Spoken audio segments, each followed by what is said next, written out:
2018, and I have met someone that I would like to introduce you. Could you please introduce yourself, actually? Well, I sure will. I'm LM Lunar Sawyer, and I am an airshow announcer, and I manage a couple of airshow teams. Do you have some teams here? I do. My RV-8A team, Wild Blue. Wild Blue is the little RV-8A that wants to grow up and be a fighter jet, and I also have a 6-ship demonstration team that flies T-28 Trojans. Then they are called Trojan Thunder. Thunder on! How did you get involved in aviation? Well, you know, I don't come from an aviation family at all. I had actually never flown on an airplane until I was a sophomore in college, and I needed to fly home from Boston to North Carolina. It was the first time I'd ever gotten on an airplane. But after college and working as of all things, director of development for a zoo in Asheville, North Carolina, I met a gentleman who had been a World War II pilot. His name was Colonel Robert K. Morgan, and he was the pilot of the Memphis Belle in World War II. And through my friendship with Bob, I became a personal assistant traveling with him to air shows as he was selling his autobiography, t-shirts, hats, signing autographs, that he and his wife just needed an additional pair of hands.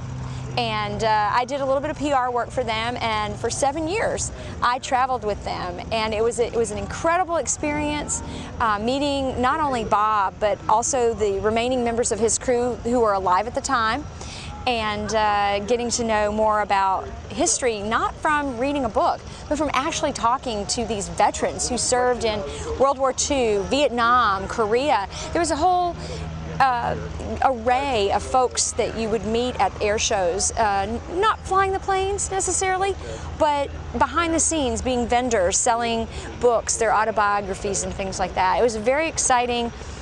I was a history geek anyway, so it was a very exciting way to learn about history and meet just these aviation wonders. And you've been doing that in the air show circuit for how long? This is my 21st year of working in the air show industry. I started traveling with Bob. The first show I ever went to with him was in 1997. Bob passed away in May of 2004, and when he passed away, I started working with performers, people who actually perform at air shows. And I have stayed in the industry since then because it became my family. My friends. Sometimes I don't see someone for an entire year, and I see them at our airshow convention every year, but it's like I saw them last week. We are a small community.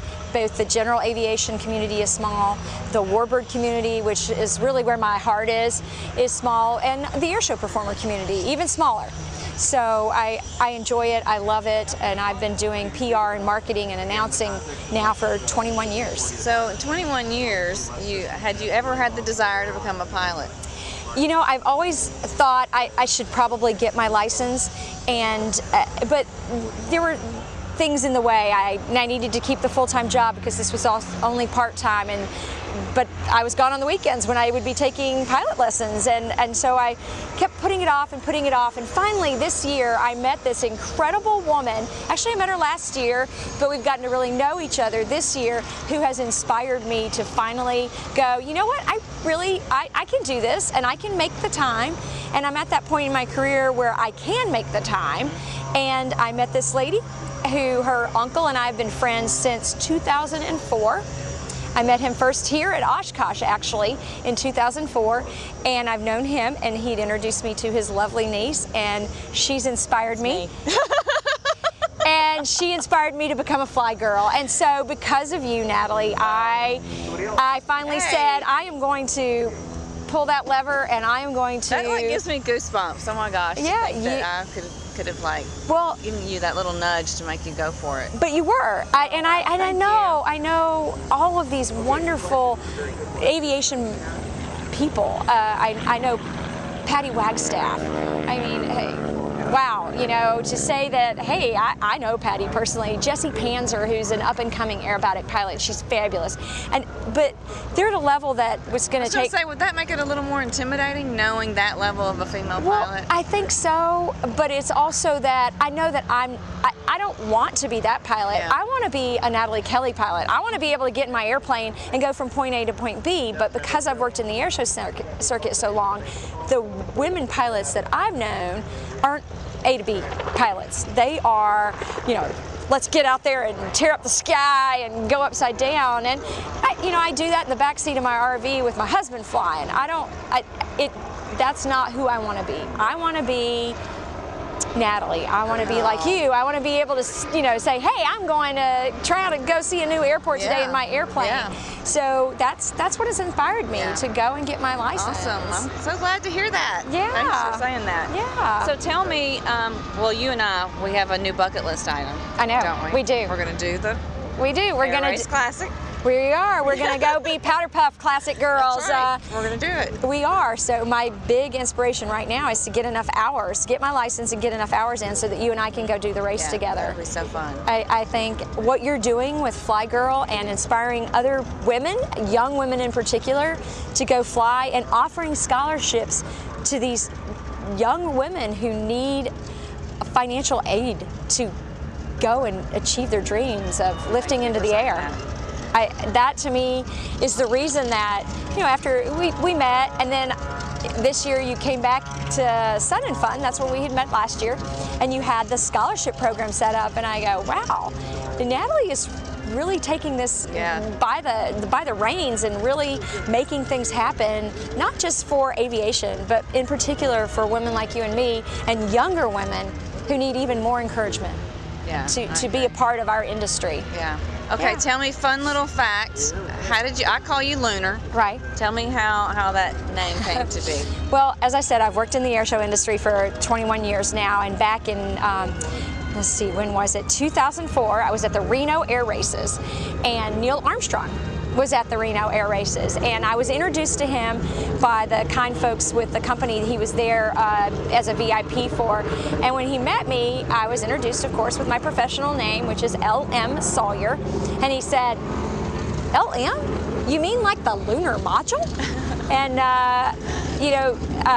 working with pilots, they all laugh, ha ha ha. Well, she does have her own orbit, because sometimes I can run into things, and I have a little off-balance issues and not graceful. And so they jokingly started calling me Lunar Module. Hey, Lunar Module, come over here. Hey, Lunar Module, do this. And finally, it just shortened to Lunar, and people in the airshow circuit just started using Lunar. And when I met my husband, the man who would become my husband, a year later at an air show, he actually thought that my real name was Lunar, and that perhaps my parents were, from the 60s. And he was very wrong about that. But he calls me Lunar, and I call him Jive. I love Lunar, the name Lunar. I think it's just, I don't know, it's something really, you're a very charismatic person. It's kind of it's like a perfect name for you, I feel like. Well, it became my airshow name. Yeah. And I now work full-time in the airshow industry. Everything that I do, and I'm one of those people that before there were side hustles, I always had a side hustle before it became that name. A term, right. I always had 3 or 4 things going, and I still do. I keep a lot of different things going in my life, and now everything relates to air shows, so I almost exclusively use that. I mean, you can find me on LinkedIn at LM Lunar Sawyer, but there's everything else, my social media and everything is now the Lunar Sawyer, because more people know me that way. Yeah. What do you think is important, or how can we get more women into the career or the hobby, picking up aviation? What I think is important for us to inspire young women is to start early. They need to see women like yourself flying. They need to see Patty Wagstaff. They need to meet Jessie Panzer, or Vicki Benzing, or Julie Clark. They need to see them doing what they do, whether it is aerobatically flying or in general aviation. Another friend of mine, Devin Norris, is a female airline captain now, and we need to go into schools, talk to them, be more active on social media, because that's where you engage a younger audience. And I think that there's also that not everybody wants to be a pilot, but there's so many different careers in aviation. There's engineering, there's marketing, like how I got into it. There's air traffic controlling. Tina Smith is a woman who's an air traffic controller, came through the Air Force, knew my husband. She was air traffic controller, I believe at Eglin or Tyndall Air Force Base, I can't remember which one. And she's here at Oshkosh as one of the ATC folks that comes in and helps the busiest airport in the world for the week that it's open.